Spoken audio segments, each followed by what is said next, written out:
Supportrices, supporters des Lions Indomptables, bonsoir, c'est le dé de la tanière. J-10 avant le match Île-Maurice-Cameroun. Ça faisait longtemps que j'avais pas fait une petite preview comme ça. Vidéo, pourquoi? On va juste parler un peu des deux matchs qui nous attendent. Île-Maurice et Angola. Île-Maurice à l'extérieur, Angola chez nous. C'est parti.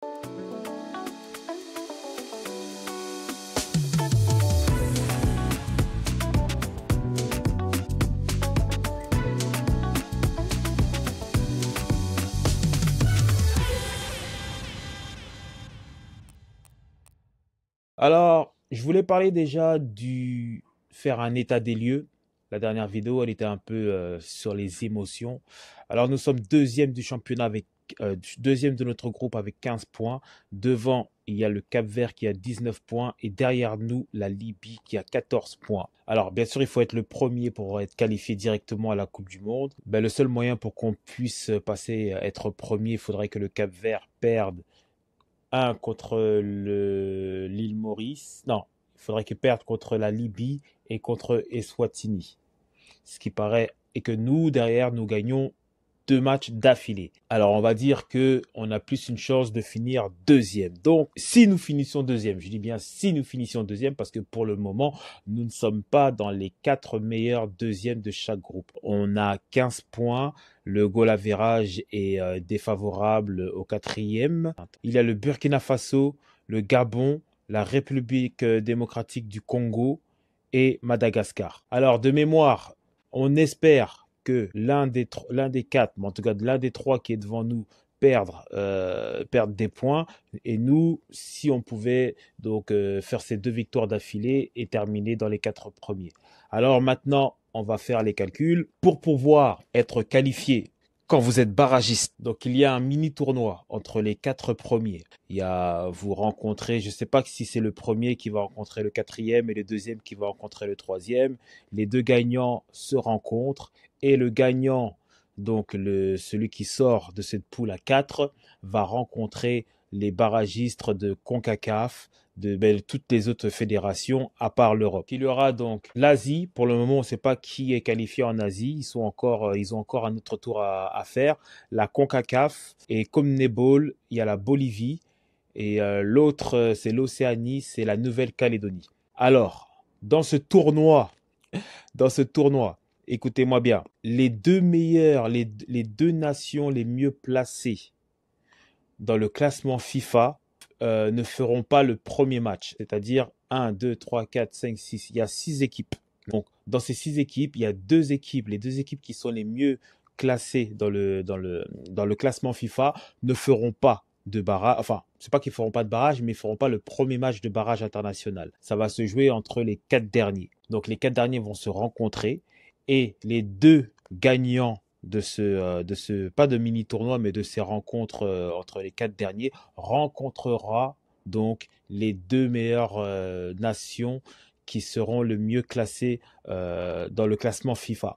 Si le Cameroun, je dis bien si le Cameroun se qualifie dans les 2 meilleurs deuxièmes d'Afrique et arrive à se qualifier, en tout cas arrive à sortir du barrage africain, le Cameroun a de grandes chances pour le moment de faire partie des meilleurs, en tout cas des deux nations les mieux classées. Parce que déjà, la Nouvelle-Calédonie et Bolivie, on est mieux classés qu'eux. Il faudra surveiller. Et là, c'est vraiment, là, je vous dis ça, tout ça, là, je vous dis seulement si on se qualifie déjà en tant que meilleur deuxième dans la zone Afrique et qu'en plus, on sort de la zone Afrique. Il faudrait pour qu'on puisse se faire épargner d'un match, ce serait que l'Honduras, la Jamaïque ou, allez, on va dire le Salvador soient barragistes. Maintenant, honnêtement, même si, disons, mettons qu'on doit faire ces matchs de barrage, la Bolivie est à la hauteur, est à la portée du Cameroun, ainsi que la Nouvelle-Calédonie. D'ailleurs, imaginez, vous arrivez et puis vous jouez la Nouvelle-Calédonie, normalement vous battez la Nouvelle-Calédonie. Mais sait-on jamais avec le Cameroun. Et ensuite, il y aura donc, je pense que ce sera une finale avec une équipe soit de la CONCACAF, soit de l'Asie. La Bolivie, quand ils jouent pas chez eux, c'est assez faible.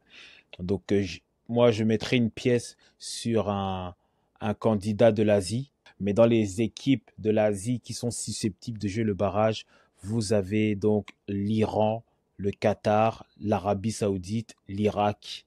Voilà, ce sont les 4 équipes. Donc, c'est encore des équipes qui sont quand même, qui devraient être à la portée de l'équipe nationale du Cameroun. On aurait pu s'éviter tous ces maux de tête, on aurait pu vraiment s'éviter ça. Voilà, donc la mission déjà dans un premier temps, c'est de gagner les 2 matchs qui arrivent, vraiment les gagner. Ça fait longtemps qu'on n'a pas pu gagner 2 matchs d'affilée. On peine à la maison, nous sommes assez forts, mais on peine à gagner à l'extérieur. Et ensuite, il faudra donc prier que les autres équipes qui sont susceptibles d'être barragistes, eux, perdent des points pour que nous puissions être barragistes. Ensuite, il faudra donc gagner les 2 matchs de barrage Afrique. Vous voyez, hein, je vous ai déjà à peu près dit le type d'équipe que nous allons sûrement rencontrer. Il y aura soit le Sénégal, soit la République démocratique du Congo, soit la Côte d'Ivoire, soit le Gabon. Ça, c'est les équipes les plus costaudes que j'ai vues. Il y a aussi, bien sûr, le Burkina Faso. C'est compliqué. Et peut-être même, la nouvelle vient de tomber, on a retiré 3 points dans le groupe du Nigeria, Afrique du Sud, Bénin, Nigeria, et on a retiré 3 points à l'Afrique du Sud. Donc en fait, maintenant, le Bénin est premier, l'Afrique du Sud est deuxième avec 14 points, parce que l'Afrique du Sud avait 17 points. Donc maintenant, ils ont 14 points avec le Bénin, 14 points, et le Nigeria est à 11 points. Donc techniquement, le Nigeria a aussi une petite chance, pas une grande, mais une petite chance de soit terminer première de son groupe, ou peut-être deux. D'ailleurs, je pense même que le Nigeria a plus de chances de finir premier que de finir meilleur deuxième de barrage. Mais c'est une possibilité. On peut rencontrer soit l'Afrique du Sud, soit aussi le Nigeria dans les possibles barragistes d'Afrique. Moi, je vous dis tout ça. Mais il ne faut pas oublier que la Libye est aussi en embuscade derrière nous. Ils ont 1 point. Ils vont aller rencontrer le Cap-Vert. C'est pour ça que je voulais aussi qu'on fasse au moins match nul face au Cap-Vert. Parce que je ne pense pas que le Cap-Vert va aller gagner en Libye. Je pense pas. Je pense que l'équipe de Cissé, parce que Cissé maintenant, Alou Cissé est le sélectionneur de la Libye, je pense qu'ils vont tout faire pour accrocher le Cap-Vert, peut-être même gagner face au Cap-Vert. Moi, je les vois même gagner face au Cap-Vert, avoir passé de 14 points à 17 points, puis nous, on aura 18 points. Et il faudrait un miracle, je dis bien un miracle, il faudrait que Eswatini fasse match nul face au Cap-Vert pour que nous puissions passer devant le Cap-Vert, ce qui est très... ce serait vraiment du miracle, vraiment, mais le miracle du miracle, sachant qu'en plus l'Eswatini va jouer au Cap-Vert, donc on n'y croit pas trop. Mais ce que je voulais dire, c'est que pour nous, de notre côté, il faut absolument qu'on gagne, non seulement pour avoir une chance d'être meilleur deuxième, mais aussi pour éviter à ce que la Libye ne nous rattrape pas. Parce que moi, je pense vraiment que la Libye va gagner face au Cap-Vert. Et ensuite, je pense qu'ils vont jouer l'île Maurice. Je pense qu'ils vont jouer l'île Maurice. Donc laissez-moi regarder juste pour être sûr que je vous dise pas de bêtises.